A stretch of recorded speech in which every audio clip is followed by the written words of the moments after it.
प्रभातसमयी नभा शुभा रविप्रभा फाकली स्मरे गुरु सदा आशासमयी त्यजळे नाकली मनोनिकर जोडुनी करू आता गुरु प्रार्थना समर्थ गुरु साईनाथ पुरवी मनोवासना तमा निरसी बानुहा गुरु हिनासी आज्ञदाता परंतु गुरुची करीन रवी कधी साम्यता पुन्हा तिमिर जन्मघ गुरु कृपेनी आज्ञदाता समर्थ गुरु साईनाथ पुरवी मनोवासना रवी प्रगट होऊनी त्वरित फालनी आलसा तला गुरु ही सोडवी सकल दुष्कृती लालसा हरोनी अभिमानहि जडवी तत्वदी भावना समर्थ गुरु साईनाथ पुरवी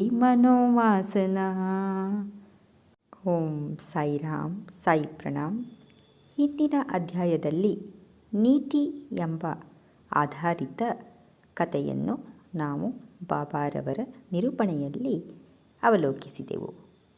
ಅದನಂತರದಲ್ಲಿ ಈ ಮೇಲಿನ ಕಥೆಯನ್ನು ಹೇಳುತ್ತಿರುವಾಗ ಹೇಮಾಡ ಪಂಡಿತರಿಗೆ ಇದೇ ನೀತಿಯನ್ನು ನಿರೂಪಿಸಿದ ಸುಧಾಮನ ಕಥೆ ನೆನಪಿಗೆ ಬಂದು ಅದನ್ನು ಅವರು ಈ ರೀತಿ ವಿವರಿಸುತ್ತಿರುತ್ತಾರೆ ಸಾಯಿ ಸಚ್ಚರಿತೆಯಲ್ಲಿ.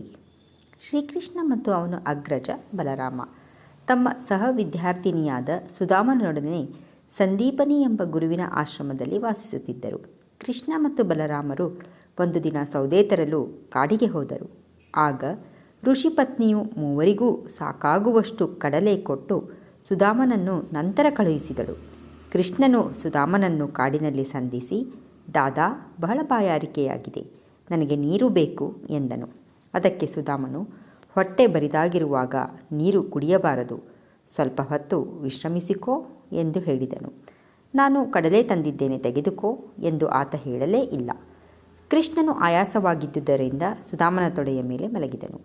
ಇದನ್ನು ನೋಡಿದ ಸುಧಾಮನು ಕಡಲೆಯನ್ನು ತಿನ್ನಲು ಆರಂಭಿಸಿದನು. ಆಗ ಕೃಷ್ಣನು ಎಚ್ಚರದಾಗಿ, ದಾದಾ, ಏನು ತಿನ್ನುತ್ತಿರುವೆ, ಸಪ್ಪಳವೇಕೆ ಎಂದು ಕೇಳಿದನು. ಅದಕ್ಕೆ ಸುಧಾಮನು, ತಿನ್ನುವುದಕ್ಕೆ ಏನಿದೆ, ಚಳಿಯಿಂದ ನಡಗುತ್ತಿದ್ದೇನೆ, ವಿಷ್ಣು ಸಹಸ್ರನಾಮವನ್ನು ಉಚ್ಚರಿಸಲು ಸಹ ಆಗುವುದಿಲ್ಲ ಎಂದನು. ಇದನ್ನು ಕೇಳಿ ಸರ್ವಜ್ಞನಾದ ಕೃಷ್ಣನು, ನಾನೊಂದು ಕನಸನ್ನು ಕಂಡೆ. ಅದರಲ್ಲಿ ಒಬ್ಬನು ಬೇರೆಯವರಿಗಾಗಿ ಕೊಟ್ಟ ಪದಾರ್ಥವನ್ನು ಅವರಿಗೆ ತಿಳಿಯದಂತೆ ತಿನ್ನುತ್ತಿದ್ದನು. ಅವನನ್ನು ವಿಚಾರಿಸಿದಾಗ, ಏನು ಮಣ್ಣು ತಿನ್ನಲಿ ಎಂದನು. ಅದಕ್ಕೆ ಇನ್ನೊಬ್ಬನು, ಅದು ಹಾಗೆಯೇ ಆಗಲಿ ಅಂದನು.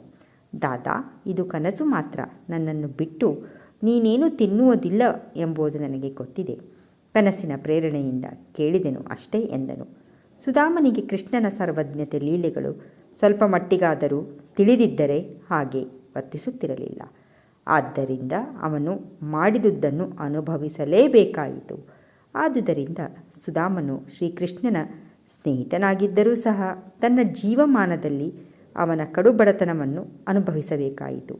ನಂತರ ಕೊನೆಯಲ್ಲಿ ತಾನೇ ಸ್ವತಃ ಮಾಡಿದ ಒಂದು ಹಿಡಿ ಅವಲಕ್ಕಿಯನ್ನು ಶ್ರೀಕೃಷ್ಣನಿಗೆ ಮನಪೂರ್ವಕವಾಗಿ ಅರ್ಪಿಸಿದಾಗ ಶ್ರೀಕೃಷ್ಣನು ಮೆಚ್ಚಿ ಒಂದು ಸುವರ್ಣನಗರವನ್ನೇ ಸುಧಾಮನಿಗೆ ಕೊಟ್ಟನು. ಓಂ ಸಾಯಿರಾಮ್ ಸಾಯಿ ಪ್ರಣಾಮ್.